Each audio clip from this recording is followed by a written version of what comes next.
சாய்லக்ஷ்மி அவர்கள் சிம்ம ராசிக்கு எப்படி இருக்குன்னு கேட்டிருந்தார். நான் எல்லா ராசியும் ஒன்று ஒன்றா கொடுத்துருந்தா இருப்பேன்.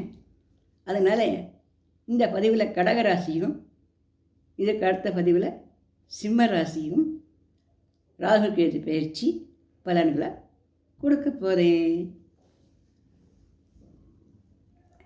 கடக ராசி அப்படின்னாலே ரொம்ப அன்பானவா அவ. கடகராசிக்காரா அழகுன்னா அழகு, அன்புன்னா அன்பு. அவளுக்கு எல்லாரும் வேணும், எல்லார் மேலேயும் அன்பு காட்டுவாவா. மாமியார் மேலேயும் ஒரே அன்பு தான், அம்மா மேலேயும் ஒரே அன்பு தான், ஓர்படி மேலேயும் ஒரே அன்பு தான், மச்சினர் மேலேயும் பாசம், தம்பி போல் பிள்ளை போல் பாசம் பாசம் பாசம் பாசம் பாசம் மழை பொழிகிற தாயாக இருப்பார் கடகராசிக்காரர். அது ஆணாக இருந்தாலும் சரி, பொண்ணாக இருந்தாலும் சரி. கள்ளம் இல்லை நெஞ்சில், கபடம் இல்லை, நாம் கண்ணீர் சிந்த ஒரு நியாயம் இல்லை அப்படின்னு கள்ளம் கபடங்கிறதே அவளுக்கு துளி கூட கிடையாது. எந்த ராசிக்குமே நிறைய கள்ளங்கபடமெல்லாம் இருக்காது. ஆனால் அந்த கடக ராசிக்கு சுட்டு போட்டால் கூட அதெல்லாம் வராது. அதனால் இவளை மாதிரியான ஒரு தங்கமான குணம் படைச்சவா அப்படின்னு இவளை ரொம்ப பாராட்டலாம். இவள் நல்ல அறிவாளியாக இருப்பா.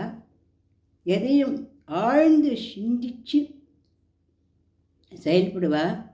தன் குழந்தைகளுக்கோசரம், தன் கணவனுக்கோசரம், கணவன் கடகராசியாக இருந்தால் தன் மனைவிக்கோசரம், தன் குழந்தைகளுக்கோசரம் எல்லாமே தியாகம் பண்ணுவா. தியாகமே பண்ணுவோம். தியாகம் பண்ணிவிட்டு தான் தியாகம் பண்ணேன்னு சொல்லாமல் அமைதியாக இருப்பார். இது ஒரு பெரிய ஆச்சரியகரமான விஷயம். தன் குழந்தைகளுக்கு தானே தியாகம் பண்ணுறா அப்படின்றது இல்லை, தியாக ஸ்வரூப்பியாக இருப்பார். ரொம்ப அன்பானவா, ரொம்ப அழகானவா. அம்மா மேலே கொள்ள பிரியம், அம்மா பேரில் ரொம்ப ஆசை உடையவா. அம்மாவும் இவர்கள் பேரில் ரொம்ப ஆசையாக இருப்பாள். 60 வயசு கடகராசி பிள்ளை இருந்தால் கூட அம்மா என் செல்லமே, என் தங்கமே, என் ராஜா அப்படின்னு இருப்பாள்.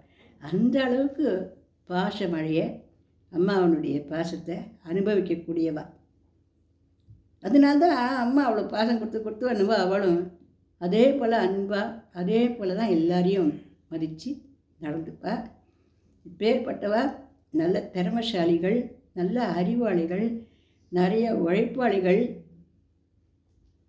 ஆனால் ஒரு சமயம் ரொம்ப சந்தோஷமாக இருப்பாள், ஒரு சமயம் அப்படியே ரொம்ப நம்ம கவலையாக இருக்கிற மாதிரியா கொஞ்சம் நேரம் முன்ன உட்காந்துருப்பா. அது ஏன் அப்படி இருக்குது அப்படின்னா கவலை கிடையாது. அதாவது அவளுக்கு கொஞ்சம் கூட மூஞ்சி காட்டக்கூடாது. கொஞ்சம் மூஞ்சி காட்டிட்டோம், இல்லை கொஞ்சம் கொச்சுண்டுட்டோம்னால கூட அவளால் ரொம்ப நாள் வரைக்கும் அந்த கவலையை அவளால் நீக்கிக்க முடியாது, எவ்வளோ பெரியவளாக இருந்தாலும் கூட. இதே தான் ஆண்கள், பெண்கள், ஆஃபீஸ் போகிறவா, அலுவலகம் போகிறவா அப்படின்னா கூட உயிரான நண்பன் ஏதோ ஒரு வார்த்தையில் கூட அப்படின்னு சொன்னோன்னா அந்த ஒரு வார்த்தை அவளுக்கு போகும். அவள் உருகின்றே இருப்பா அதை நினச்சி. அந்த மாதிரியான ஒரு நல்ல குணமுடையவா. விருந்தினர்களுக்கெல்லாம் விதவிதமாக சமைத்து போட்டு நல்லா உபசாரம் பண்ணுறவா. நான் கூட போகலாம் கடகராசிக்காரா வீட்டுக்கு, நல்லா சாப்பிட்டுட்டு வரலாம்.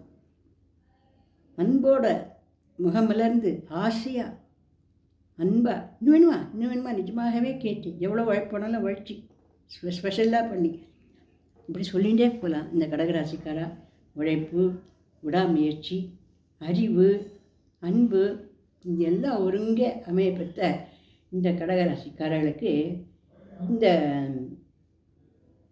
இப்போ வரக்கூட ராகு கேது பயிற்சி என்னெல்லாம் தரப்போகிறது அப்படின்னு பார்க்கலாம். முதல்ல உயர்கல்வி கொஞ்சம் தடங்கலாகிற மாதிரி இருக்குமே வழிய அவள் நினச்ச உயர்கல்வி அவளால் படிச்சிட முடியும். அப்பாவுக்கு நல்லது இவளால். ஆனால் அப்பாவுக்கு இப்போ உடம்பு சரியில்லாத போச்சு அப்படின்னா உடனே டாக்டர்கிட்ட போய் அழைச்சின்னு போய் காட்டி வைத்தியம் பண்ணணும். நல்லபடி திருமணம் நடக்கும். பொண்ணு பொருள் எல்லாம் சேரும். நல்லா வேலையெல்லாம் நல்லா கிடைக்கும். வெளிநாட்டு வேலையே கிடைக்கும். நல்லபடி குழந்தை பிறப்பெல்லாம் ஏற்படும். படிப்பு தொடரும். இவளால் எந்த பிரச்சனைக்குமே போகக்கூடாது. எந்த பிரச்சனைக்கு போனாலுமே இவள் மேலே பிரச்சனையே இருக்காது. ஏன்னா இவள் தான் ஒன்றும் தெரியாதவன். தெரியாதுன்னு அர்த்தம், ஒன்றும் தெரியாதவன் அர்த்தம் இல்லை. அதாவது ஒன்றும் கள்ளக்கபடம் தெரியாதவன் இல்லையா. ஆனால் அந்த பிரச்சனையினுடைய பிரச்சனை இவளை வந்துடுதுன்னா என்ன பண்ணுறது? அதனால் எந்த பிரச்சனைக்கும் போகக்கூடாது. இவள் விடிகாலையில் எழுந்திருக்கணும், சூரியனை பார்த்து கை கூப்பணும்.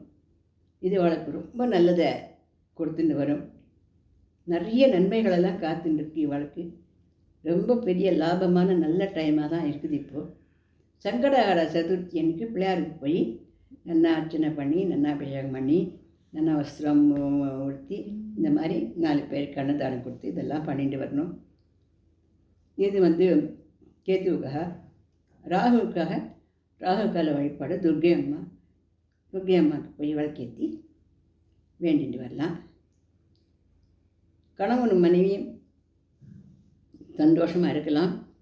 ஆனால் கோச்சுக்கிறார் அப்படின்னா உடனே நகர்ந்துன்றது நல்லது. இந்த டயத்தில்